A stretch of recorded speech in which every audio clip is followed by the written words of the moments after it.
This episode is brought to you by Ursa Minor Outfitters. Folks, I'm absolutely in love with my loon mug. It's handmade, it's an absolute piece of art. Whether it's at the office or at the house, people keep asking to check it out. If you're not a loon fan, they also have other beautiful mugs for wildlife fans of moose, bears, and eagles. They specialize in products highlighting the outdoors and local pride through quality design by local artists. They've even started expanding into items beyond mugs, like apparel, dog accessories, and soon candles and more. They also try to partner and highlight other small businesses, and in some cases, forego profits in lieu of charitable giving to help their community, such as the dog rescue. So check them out, ursaminorouttfitters.com, and enter promo code HikesMikes10 at checkout to receive 10% off your order. And for our four-legged hiking partners, they also have a portable silicone dog bowl and also a sweet over-the-collar dog bandana. Go check them out, ursaminorouttfitters.com, and don't forget to enter promo code HikesMikes10 at checkout to receive 10% off your order.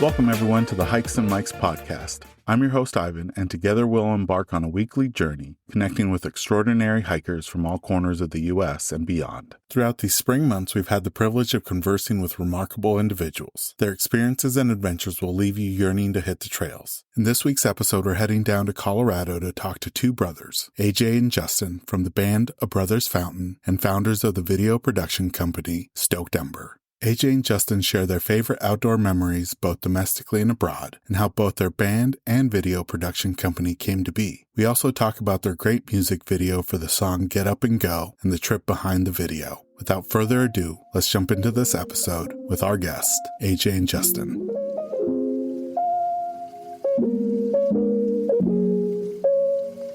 Welcome, everyone, to the latest episode of the Hikes and Mikes podcast. Have some really fun guests today. AJ and JJ, the Fountain Brothers, are here with us. We're going to be learning about their amazing outdoor experiences, some of their projects, including their folk band and their outdoor video production company. Thank you guys for joining me on the podcast. We always like to start off by having the guests kind of share a little bit about themselves and how they got started hiking. Absolutely. Thanks for having us, Ivan. We're stoked to be on the podcast with you, and fun to just chat with a fellow outdoor enthusiast. Yeah.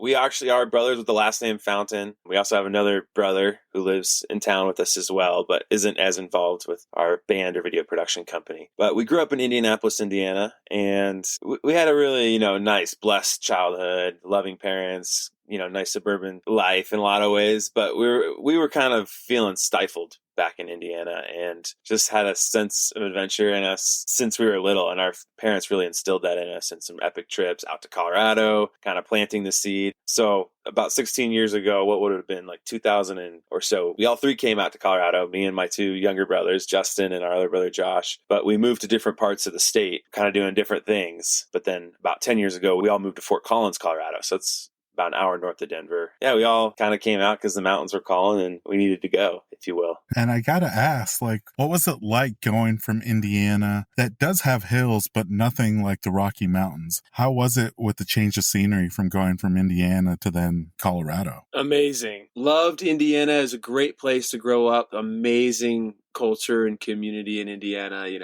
got the Midwest nice. And I noticed apparently I was waving too much and too often in Colorado. They don't wave as much as they do in Indiana when you're driving and whatnot. It was amazing. Yeah, it was a breath of fresh air for sure. Yeah, like AJ said, growing up, we had gotten a taste of different areas of the country. And I'll never forget the first time I was in the backseat of the family car as we're driving I-70 from Denver up through the mountains. And I was just looking out the window, mind absolutely blown by how big and majestic the mountains were, because it was the first time I had seen them. So yeah, definitely super fun and adventurous. Yeah, to come out to Colorado and kind of scratch that itch, if you will. And I'm glad you mentioned the Midwest wave, because I have a few buddies from Kansas, and that was one of my first questions when I went to visit them for the first time. We'd literally be driving and they'd just be waving at every passing car, and I'm like, do you know him? Do you know him? And they're like, no, it's just what we do here.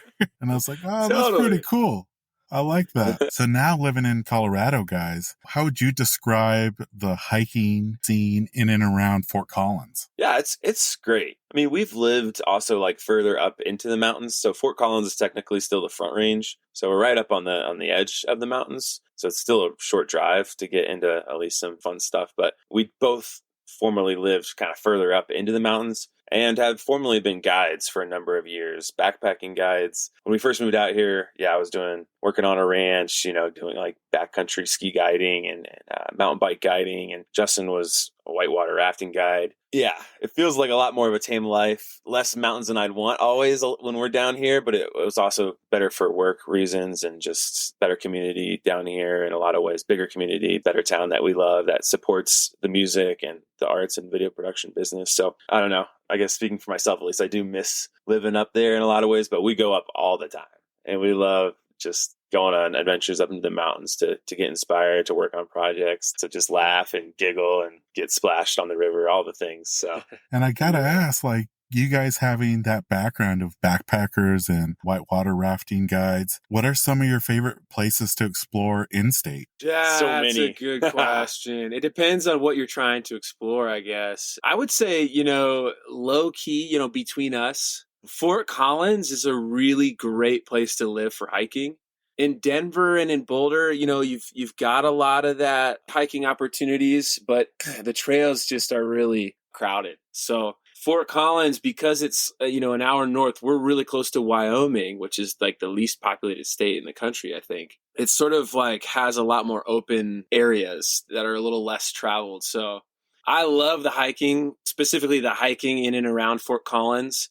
And yeah, I mean, if you just open up your scope to like an hour drive northwest, you get up into some really vast territories that are just gorgeous, like Medicine Bow, that like you won't really find many other people. So that's the huge plus of Fort Collins. The downside of Fort Collins, though, to even the scale, is that we don't have a good ski hill nearby. So that's one of the bigger complaints. Is like you got to drive down through Denver and then up I-70 to get to all the best skiing. But it's at least like, to decent skiing, it's at least like 2-hour drive. Oh wow. Yeah. And AJ, how about you? Yeah, I mean, I like to cross country ski and kind of backcountry ski. So it's great. I mean, you can still access a lot of that around here. Less, lift lines and less steep price. Instead of $250 a day lift ticket, it's just so crazy to me these days. But yeah, that being said, we were with the band and we got to ski out in Utah just a couple weeks ago because we played on a ski hill and they gave us a lift ticket and it was a blizzard. And it was really fun. So I do love downhill skiing when I can as well. But yeah, we are really fortunate to live, like Justin said, 100 miles, you can go to a lot of different areas. I mean, even just a few hour drive. And now we're starting to really enjoy checking out Utah and Montana. Those are, two of our other favorite states that it's just less kind of trafficked in a lot of ways compared to Colorado, but it's all fun. And there's so many spots in Colorado that we haven't even been to yet, or I haven't. Yeah. I haven't even been to Telluride, and that's supposed to be epic, Southwest Colorado. And I've lived here, 15 years. So it's a mecca. Yeah, there's so many options. We're really blessed to call it home. Yeah, I feel like Colorado is really in a prime spot because you have Utah, you have Wyoming, Idaho, even Nevada and the Southwest. As we're getting into the spring season, do you guys have any favorite neighboring states that you like to visit during the spring months? Ooh. Yeah, we go to Moab, Utah quite a bit. Yeah, Moab provides a little bit of extra warmth most springs in Colorado. So we frequent there, both for hiking, for mountain biking, for even rafting. We'll raft down the Colorado River as it floats kind of through Moab. Yeah, it's one of our favorite sections. Yeah, for sure. Yeah. And now, guys, you guys have also had some epic international experiences. From the feed that you have on your video production website, it looks like you've been to some, major outdoor hiking bucket list destinations. For our listeners, what are some of the more memorable ones that each of you have visited that you can share with us? Ooh, that's a good question. I do immediately think of South Africa, Justin, and we did a music kind of documentary trip in South Africa that was unforgettable. And we didn't get to do a ton of hiking by any means, but we did go on a hike on the last day And it kind of started in the city. It was in Cape Town. It went up this mountain. I forget what the mountain's even called, but it was a good, I mean, I want to say 4,000 or 5,000 feet elevation gain. And we did not have enough water. And we're formerly guides, and so we're idiots. But yeah, it was definitely an unforgettable trip, because I don't think either of us were expecting it to be that much of a mental push at the end of a super long emotional trip. And it was just something that I'll never forget, that the two of us kind of broed out on. It was just the two of us. Actually, our other bandmates that were there with us had left. So it's kind of like the last day before we're flying home on a separate flight. And we just grinded up that hill. And then we got to the top, and then we were so happy. And there's like this kind of nice diner up there, actually, with some food. And we were so hungry and ravished that we were stealing food off of other people's plates. It was like a family that left, and like they still had food like on there. We're like, we're going to eat all that. So we took all the leftovers. So it wasn't a hill, it was a mountain. I can't remember the name of the mountain. I wish we had like a podcast assistant. We could be like, well, look up the biggest mountain is in Cape Town. That's the one we hiked. There was this girl that wasn't doing too well, and we were like only halfway up, and we were really running low on water, but this girl was struggling and she didn't have any water. And so I had, a Nalgene with like maybe a quarter left, and I was hoping she'd just kind of, see that I don't have a lot, take a couple sips, give it back. But sure enough, like we're halfway up, like we got a whole lot more to go. She takes that quarter of that Nalgene, and she takes a huge chug of it and then pours the rest out like on her like face and hands, and then hands me back an empty water bottle. I was like, no. Oh man. I was like, no. But she needed it, so that's for sure. But that was cool. I did a trip down to South America with a buddy back in like 2016, and we went to Patagonia, and it was absolutely mind-blowing. We did the W route, they call it, in the park down there. I'm trying to remember. Torres del Paine. That was amazing. Highly recommend. Very cultural experience. There's like, you're just meeting people from all over the world. And then similarly, a really epic hike we did was up to Machu Picchu. So that was kind of a bucket list hike, that was really sweet to have done. Yeah, those are a couple of my favorites. And Justin, I got to ask, because I've heard it's like a luck of the draw whether you get to see the spires down in Patagonia, because sometimes they're covered in clouds. Were you able to get a good day and see that spires that you see on social media and on the internet? Yeah, the towers, what are they called? I think they're just like the main, it's like the main feature. Yeah. I know what you're talking about. I'm trying to remember the name of them, but we did get to see them, and there weren't clouds, so we got lucky. Yeah, I did the old sunrise hike up there, and like the sun like shines on them really beautifully. And that was sweet.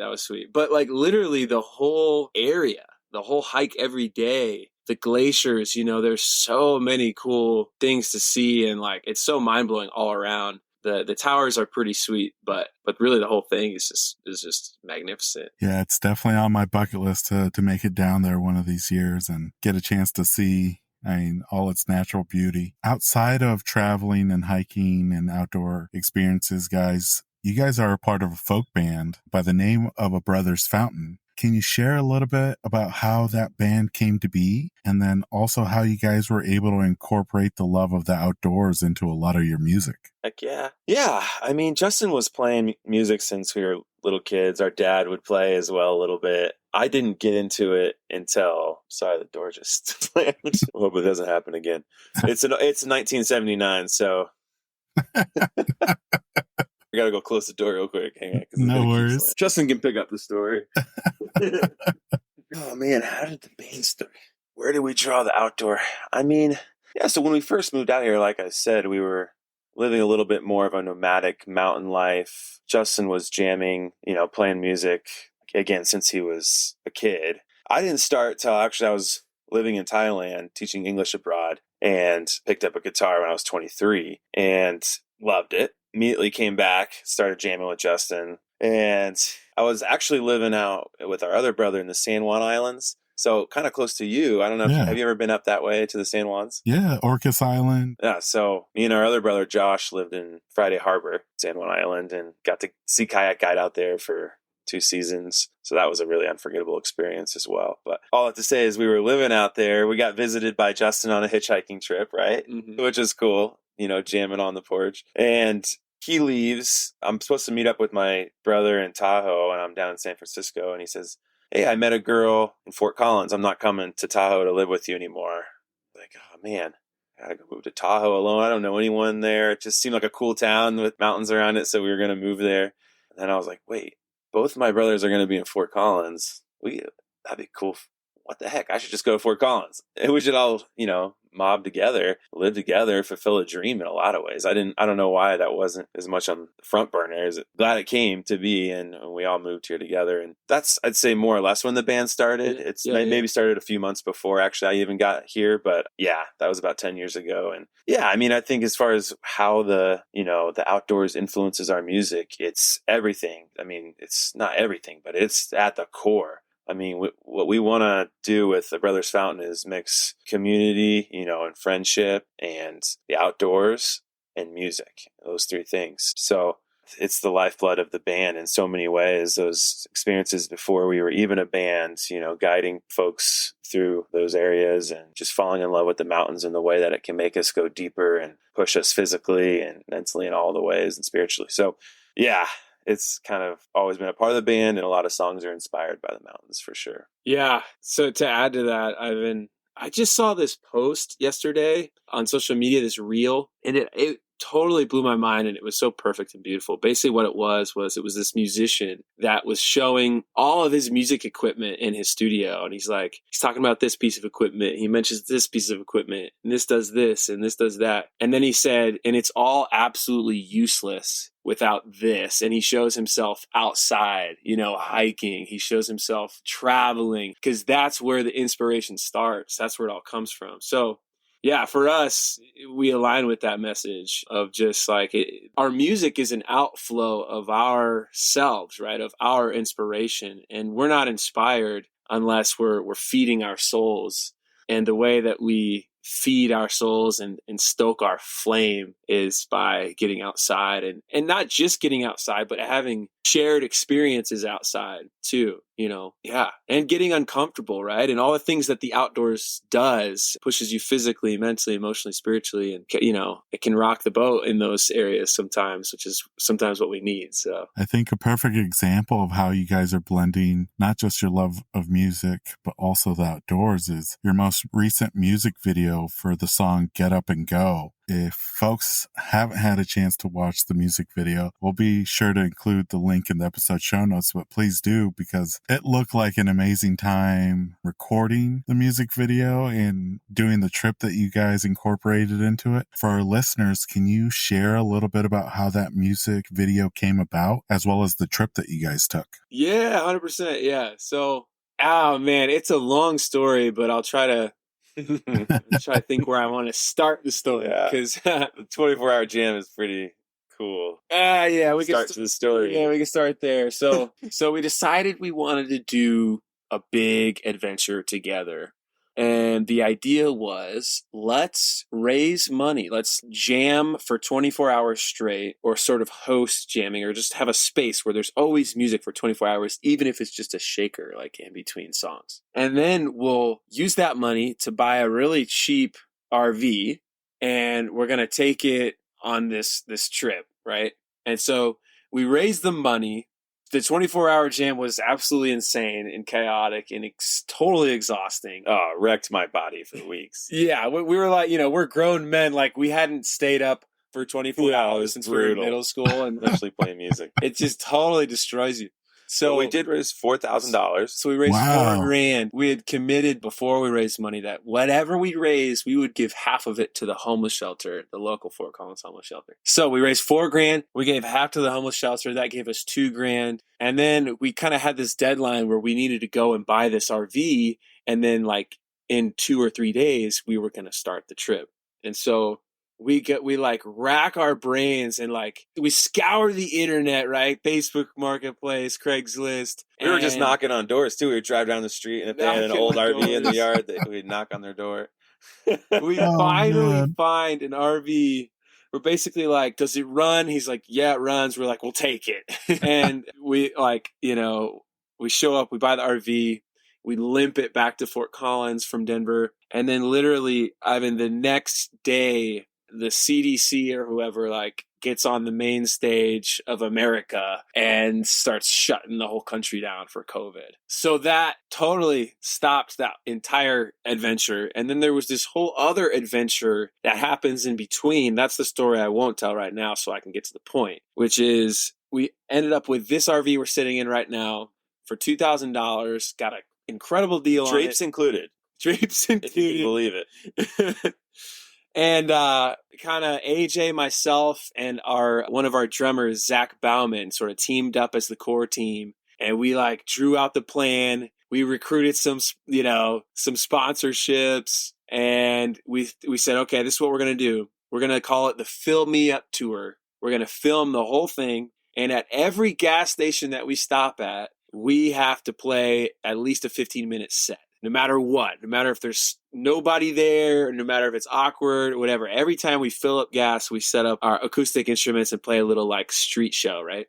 Which is a lot because we get about 7 miles to the gallon on this hoss. yeah. It's like less, like 5 or 6 miles to the gallon. Oh, man. So we're making a lot of stops at these gas stations. Some of the gas stations didn't like that we were playing music and would kick us out. Some of them loved it. Sometimes people ignored us. Sometimes people loved us.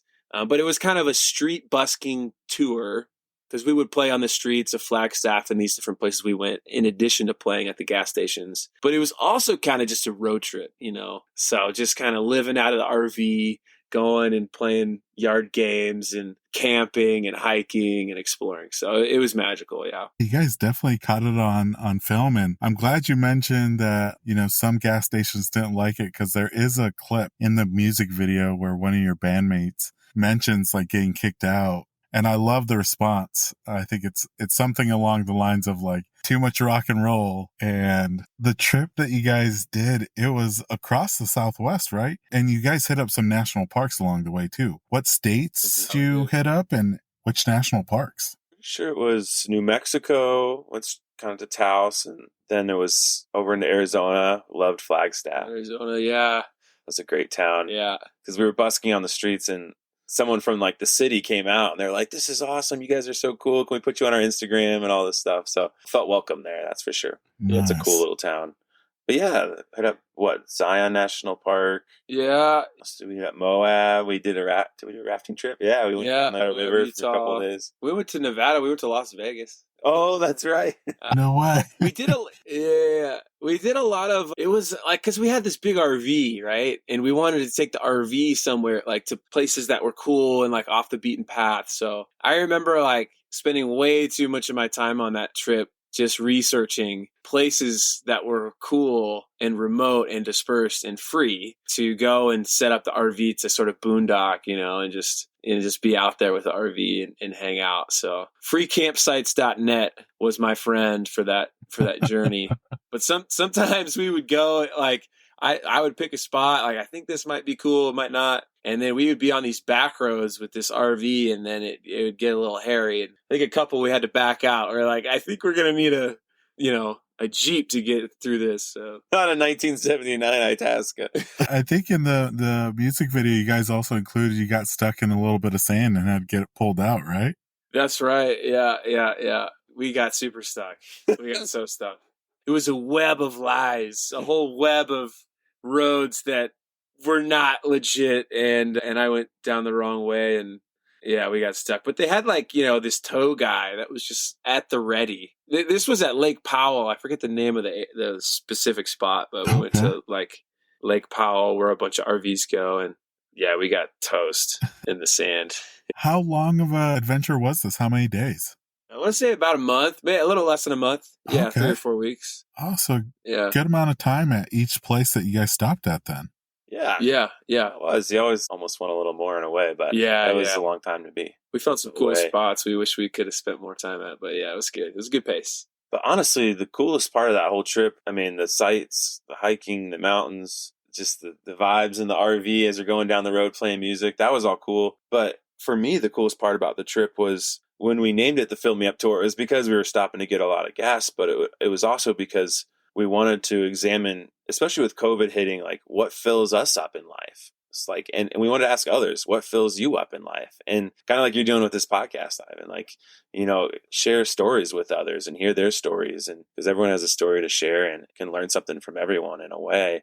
So it was pretty special just to go deep as a group of guys and gals. We had our wives and girlfriends out for a little bit. And every morning we would get together and kind of do like an intentional time where we would dive deeper into something, more on the spiritual side, I would say. And that was pretty moving. And it was cool too. When we would play at the gas station, some people would be really weirded out. Most people would ignore us, but some people would be like coming up to us, and we met some people and immediately kind of got deep with them and ended up giving some people some rides and jamming with people and hearing their story. And I met some other musicians that we got to play with at the gas station on multiple occasions, which was really cool. Oh, wow. Yeah. We took on a hitchhiker for a few days. Yeah.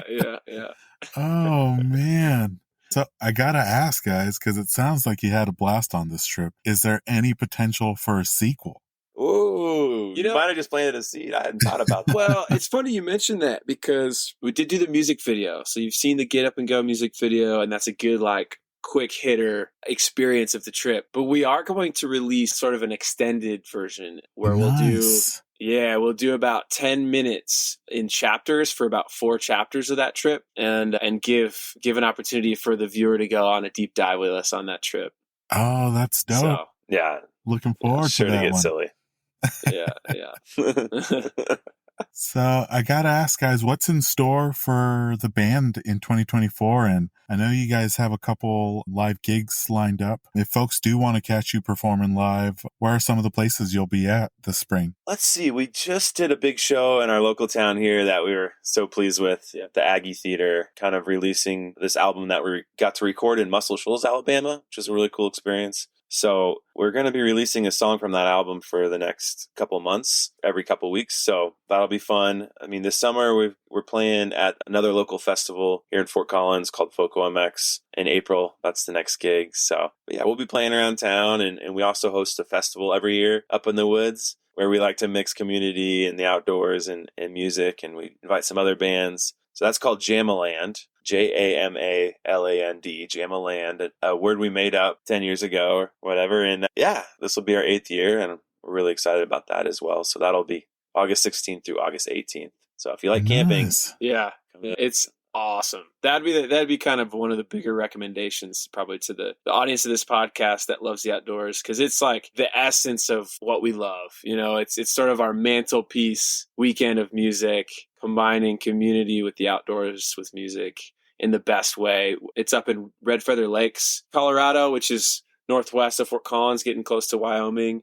But just a gorgeous area. There's just free dispersed camping everywhere. So people bring their vans and cars and tents and rigs, and they set up and have their own little space and just walk down to the stage area, and there's a little lake nearby and stuff like that. So it's sweet. Now, guys, outside of the band, you guys have also turned your passion for the outdoors towards a video production company by starting the company that you guys named Stoked Ember. Can you share a little bit about how that came to be? Yeah, for sure. So the name Stoked Ember was created because obviously we love fires, we love camping, but it was based on the belief that we were alluding to earlier that everyone has a story to share. Everyone has an ember, inside of them, a passion. And sometimes, it's fun to come along and stoke that ember into a roaring fire and see what it really is, or show it to a wider audience, or put it to the ultimate test. So we just like that concept of stoking the ember, and we want to, we just hope we can do that for all the businesses and people we come across with our video production company. So it was started 8 or 9 years ago, and I was coming out of another business, Dr. Squatch Soap Company, where I was working with a really cool startup that I learned a lot from, and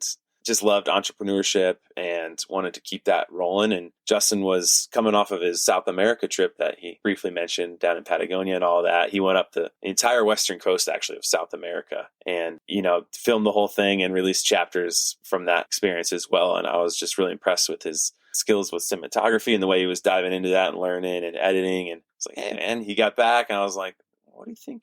Work together. We can, make this business happen. And, you be more of the director, and I can help more on the producing side. And yeah, so I wish I could say it's been a total perfect match and the perfect experience, growing and running that business since then. It hasn't. It's had its ups and downs, just like the band has, and anything that's art or any business or passion that you want to pursue. So, but it has been a true honor, like the greatest calling, if you will, for me in my life. It's just been getting to do that in a lot of ways and getting to help people share their story and going out and getting to dive into other businesses and people's story and helping them think about how we can tell that in a lot of ways. It's just a lot of fun to me. So yeah, we definitely prefer working with outdoor focused companies just because, again, that's our background and that's what we love. We love going out in the wild and doing projects out there, but we definitely work with a lot of local businesses as well, or, small businesses that maybe, they just have a shop. We've worked with a local outdoor kind of clothing brand recently, and, they're just their little shop, but they're also inspired by the outdoors. So it's like, cool, let's go up to the local reservoir. Let's film up there, get some interviews of where you get your inspiration, which is similar to us. And so those are the kind of projects we like with that. And we're always trying to merge too the band with the video production business in beneficial ways. So exploring, different ways we can do that is always on the agenda as well. Mm-hmm. They definitely can help each other in certain ways. From the reels and videos that you've already posted on your website, you guys jump right into the action in order to get some of these amazing shots. Are there any memorable productions that you guys got a chance to create? I do think we worked with another really cool local guiding company, actually. Could be a good guest on your podcast, actually, is Milo and Chelsea Gomez. They own a local guiding company called Sojourners out of Fort Collins here, where they do climbing, hiking, backcountry skiing, all that. We got to work on a project with them last year, and it was in the winter. And of course, again, it was like a blizzard of a day, which, I mean, is not really ideal for, filming. Most filmmakers would be like, no way am I going out there with all my nice, expensive gear. And we're like, let's do it. And so we went up into Rocky Mountain National Park and got to film up there and, just freeze our butts off.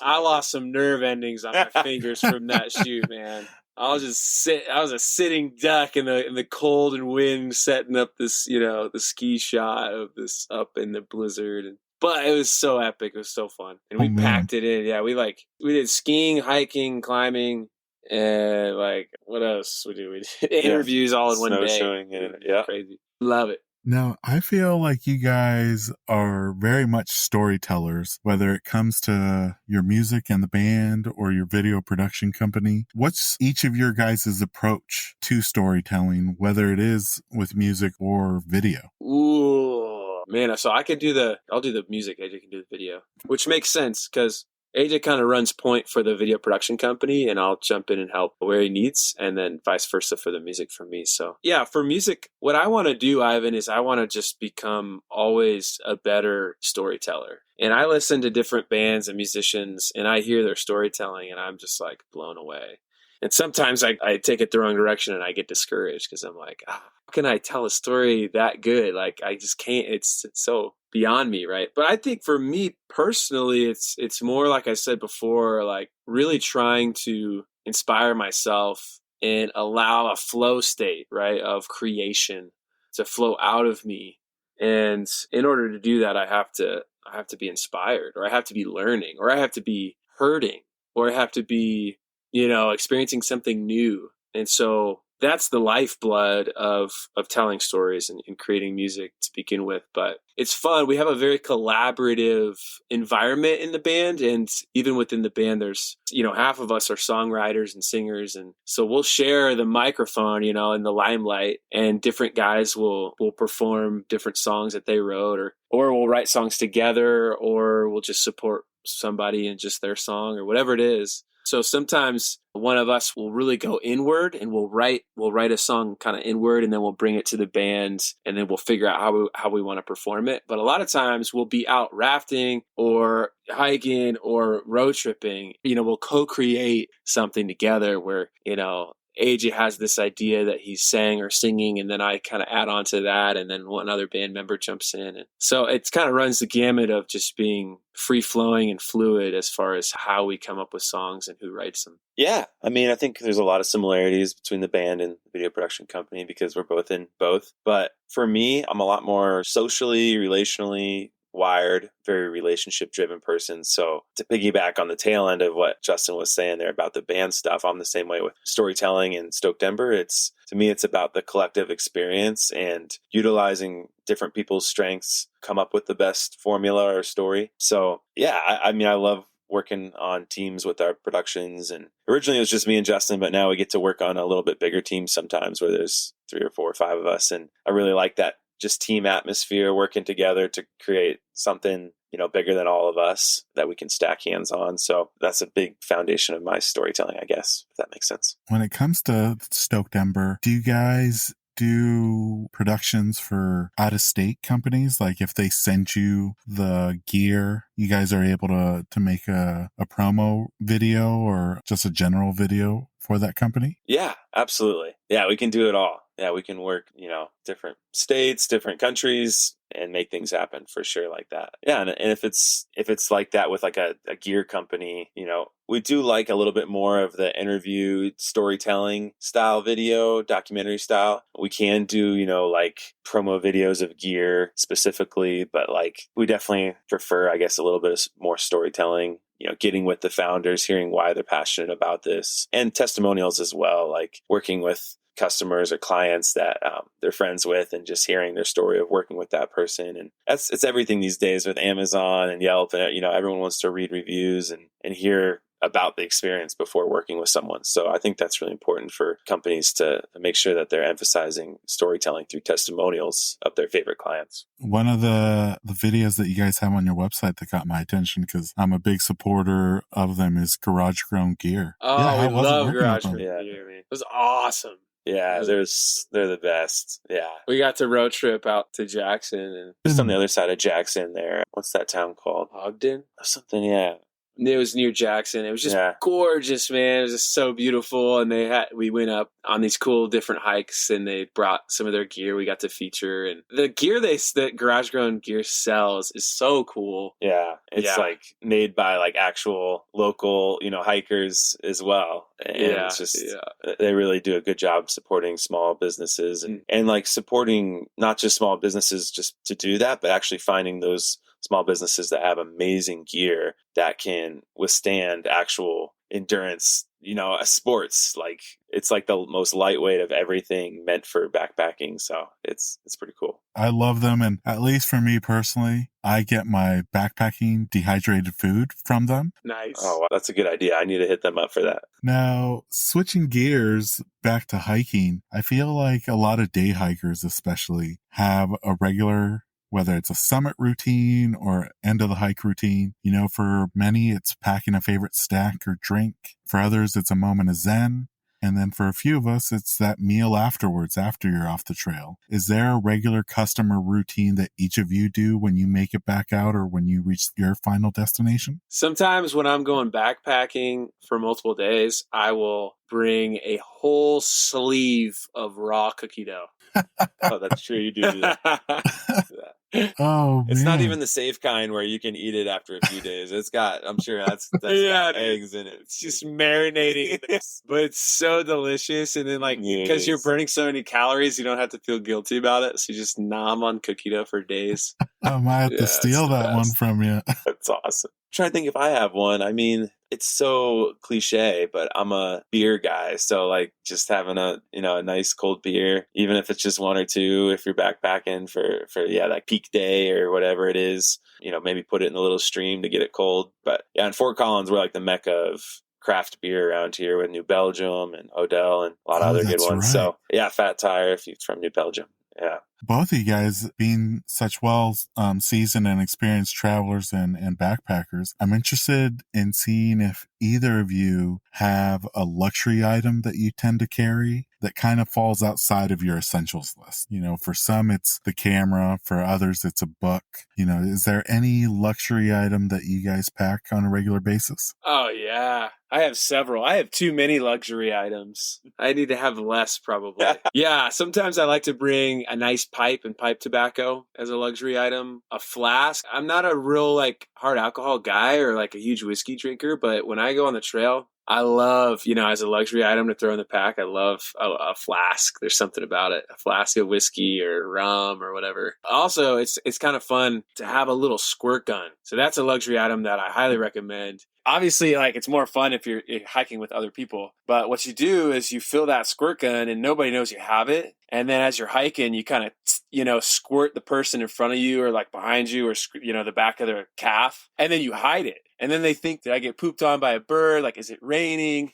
You can watch them just go crazy, like wondering where they're getting wet from. It's the best. It's so funny. For me, that's tough. I was going to say I do like a nice chair. I got made fun of. This is on the river on a rafting trip, so you can bring a little more than just a crazy creek. But I brought this collapsible rocker chair. I forget the brand now, but it's so comfortable. It's just for your posture, cup holder. It's just so nice at night. So that was beyond luxurious, and everyone on the trip hated me. Every day we had to pack that baby back up. But yeah, AJ turned into a bougie chair guy, a bougie camp chair guy. Oh man, it's so nice. And we're like, are you kidding me, dude? This is like too much. It's too much. It's the best. Well, yeah. The other thing too that I bring sometimes, it's controversial. It might get booed off your podcast if this was a live feed, but I do like to have a nice speaker as well sometimes. And I'm not blaring out while I'm hiking. Hey, no, I'm all about, like, hike in peace. Don't disturb others. Turn it off. But hey, sometimes happy hour, just a little light, folk music, or like in the morning, and not if there's other people around. Yeah. I can vouch for him. He's very respectful, and he's got great music taste, so everyone always loves it anyways. And it's not all the time. It's just certain moments, and it just hits right usually. Yeah. Okay. Thank you, Justin. I can vouch. I like those. I like the rocking chair, to be honest with you. I know it'd be a burden to pack and carry, but oh man, that would feel nice next to the campfire, just rocking, enjoying your meal. Sounds like a good time. Oh yeah, best. Now, we're still at the very beginning of 2024, guys. Do each of you have any hiking or travel goals for the rest of the year? Yeah, we are looking at we've been enjoying this concept we call the Fireside series, where we go out and we get on the river typically, and then we record music on the side of the river every night after going down. And we actually have some Fireside music available and out to the public on Spotify if anyone wants to check it out. It's kind of cool because you can hear the crickets chirping and sometimes the river going by, or the fire crackling, and it's just rough acoustic stuff of us jamming by the fire. But we play some songs out there, and yeah, we're looking to do another one of those here coming up, and that'll be a hoot for sure. That's the best, though. Yeah, we all set aside about a week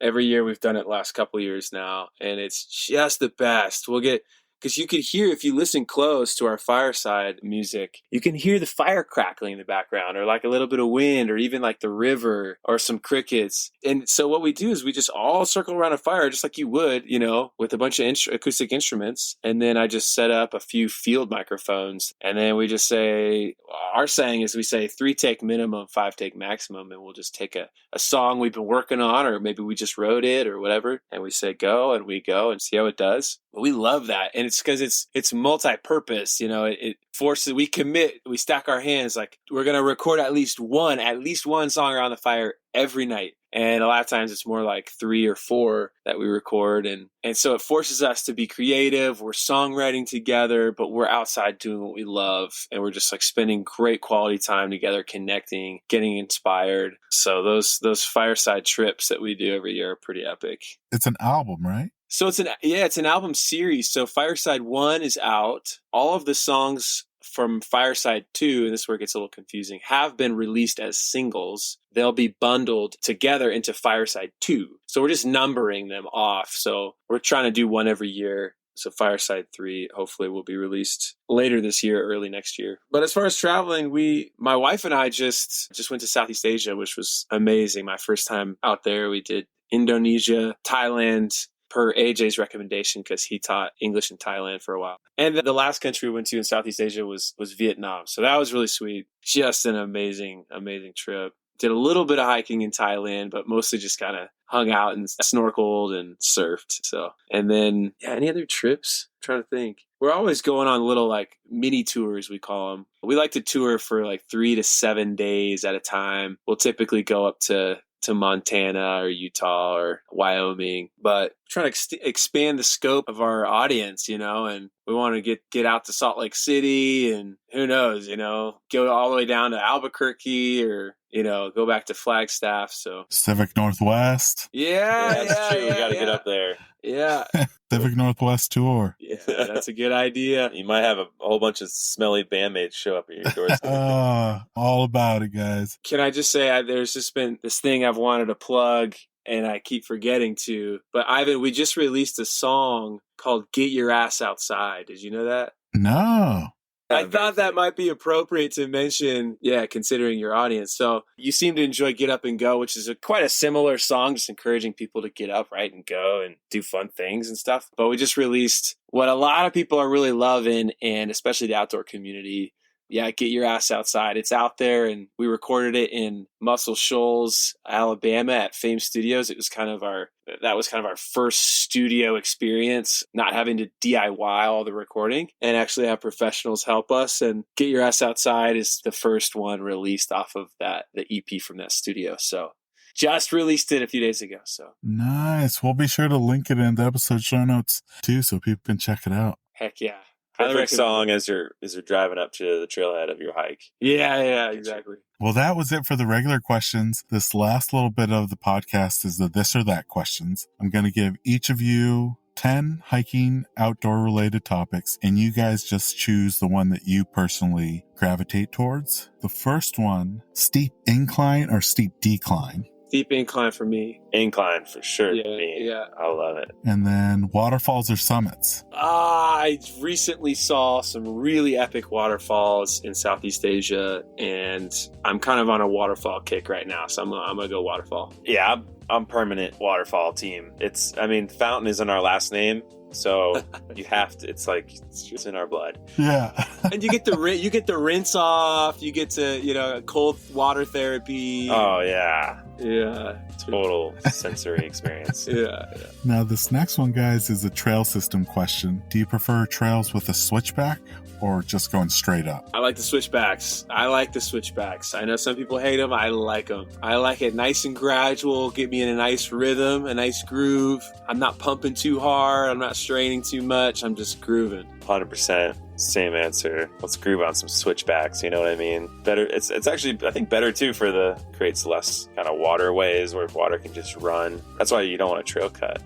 Because erode the trails. So yeah, plus it's easier, it's more sustainable. I'm all about it. I love switchbacking all day. Going straight up, that's like, okay, I'm gonna need some breaks. Now, do you guys rock trek poles or do you prefer to hike freehand? I'm a freehand guy. I respect the trekking poles. I respect them highly. I can understand the value, but I love to do too many things with my hands while I'm hiking. Like if I can have a cup of coffee and I'm milking that thing, if we're hiking at, 7 or 8 a.m., I'm going to have a mug in my hand while I'm hiking for a good, hour and a half, 2 hours.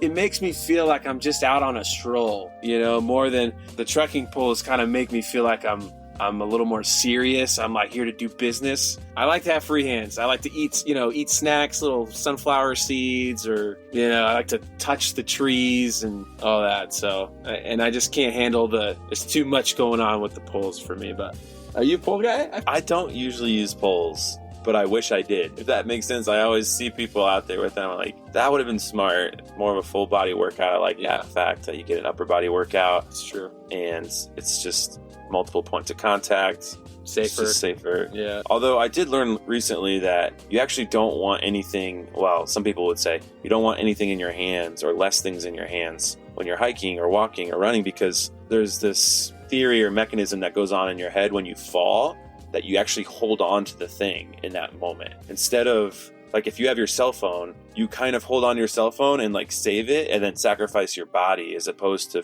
kind of figuring a way out of the fall more gracefully. There's this instinct. I think it's called the save the beer guy. You always see the videos of the guy falling, but he saves the beer. So that's like where I learned this theory. That's how they relate it to. It's like, so anyways, that's just one theory. But I'm sure if you had one pole, you get the safety of the third point of contact, but still have the hand out. I don't know. One hand free, maybe. Who knows? Jury's All right. out. Scholars. They're debated for millennia. Now, this next one, guys, is about footwear. Do you guys rock traditional hiking boots, or are you guys rocking trail runners now? I'm minimalist all the way. Born to run guy, zero drop, more minimalist barefoot style shoes.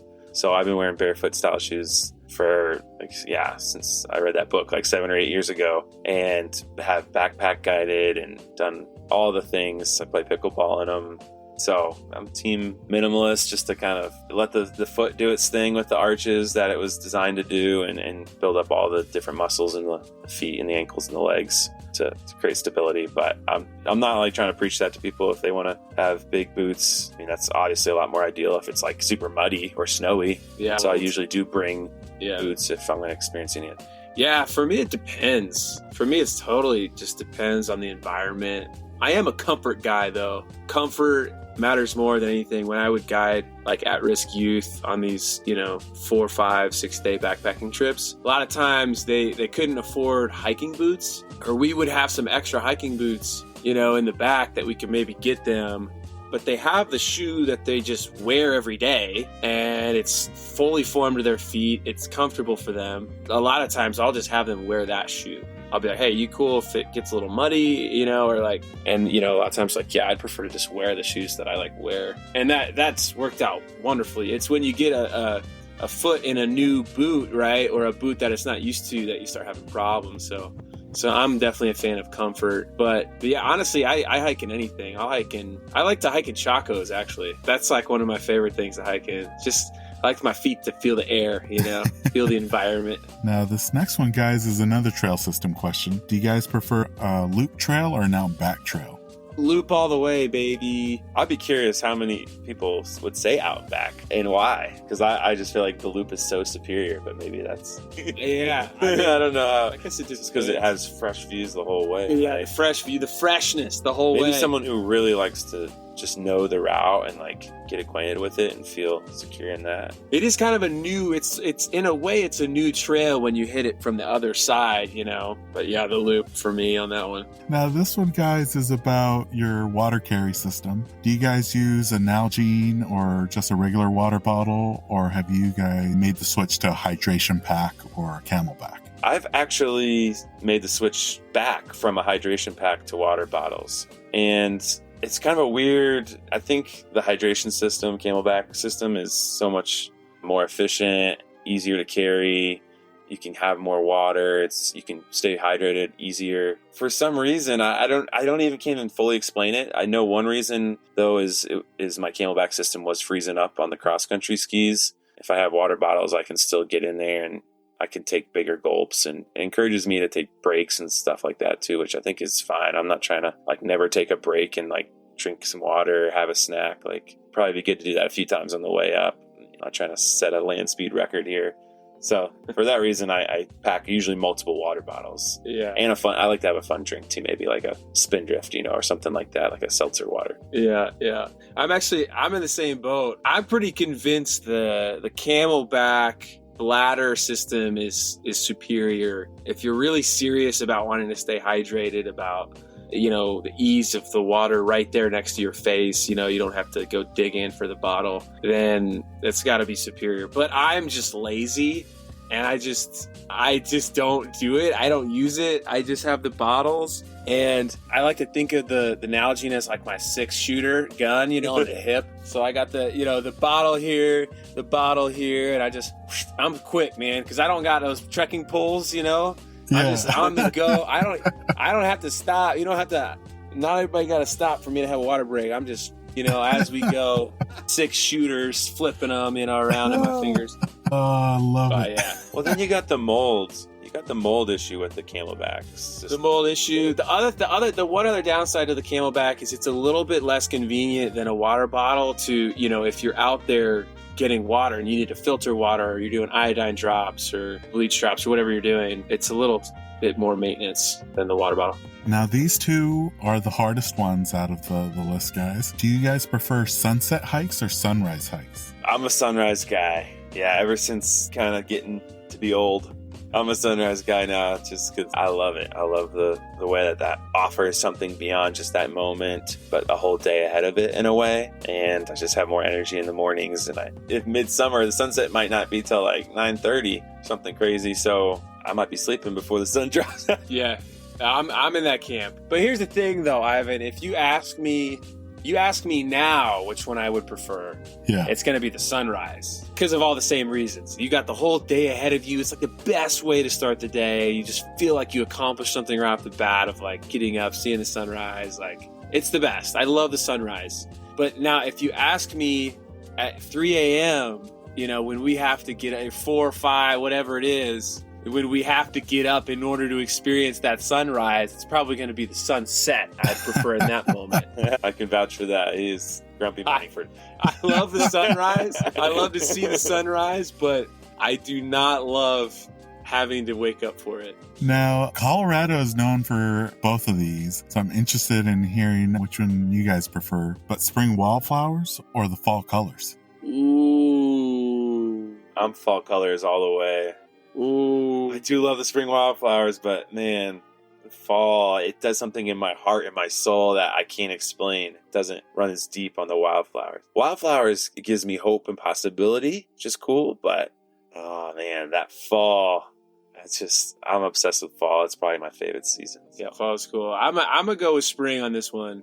Just because, well, here in town in Fort Collins, we've got a lot of leaves, a lot of trees that are going to show the fall colors. But a lot of the mountains are just, pine trees. So you're not seeing much of the fall colors up there anyways, unless you get up to where there's loads of aspen trees. So I think since it's spring right now, and I'm so excited that it's spring and summer's coming, and I love the promise of summer that spring brings, I'm going to go spring wildflowers. And then the last one, guys, do you guys prefer a long and gradual hike or short and steep hikes? Ooh, I'd probably be long. Give me the length. Oh yeah, I'm endurance. Yeah. Not bravado. Let's go out and go deep. Yeah, let's go deep. Let's get some rhythm. Let's find some groove. A few hours. Let's immerse ourselves. Yeah, I like the lengthy ones. All day. Yeah. Well, that was it for the this or that questions, guys. For listeners, if they want to check out not just the band, but also the video production company and any other projects that you have going on, where are some of the best places they can find you both on social media and online? Yeah, if you just Google Stoked Ember or A Brothers Fountain, you'll see all the things. It's abrothersfountain.com, stokedemberproductions.com.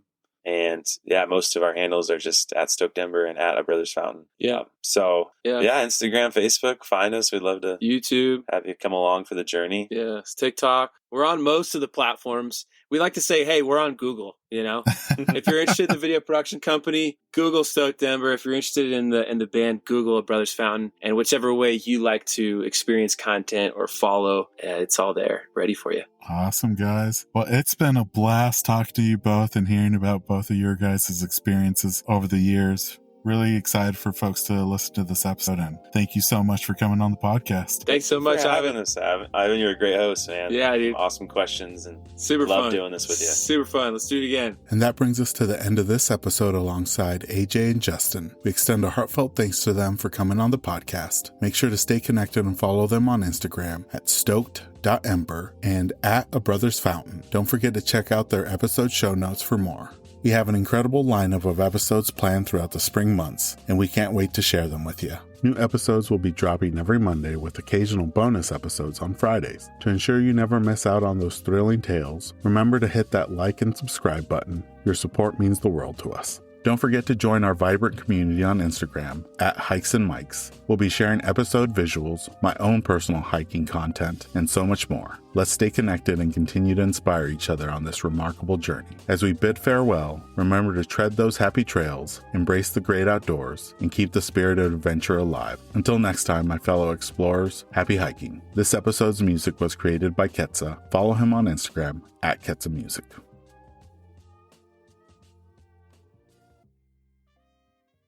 This episode is brought to you by Flip Socks. Whether you're on the trail, on the job, or in the yard, Flip Socks will keep Mother Nature out of your boots with their innovative nylon sleeve. You no longer need to worry about any annoying debris getting trapped in your boots during your hikes. Simply flip down the nylon sleeve over any boot to prevent Mother Nature from finding its way inside, keeping your feet comfortable all day long. To get your first pair, visit flipsockswithaz.com and enter promo code HikesMikes10 at checkout to receive 10% off your order. And for listeners who use the promo code at checkout, I'll be donating 100% of the Season 2 promo code proceeds to Big City Mountaineers, who provide transformative experiences through connections to nature that strengthen life skills and build community for youth in disinvested communities across the nation. So if you're tired of bits and pieces of the trail finding its way into your hiking boots, pick up a pair of Flip Socks today with the promo code HikesMikes10 to get 10% off. For website and promo code, see the episode description.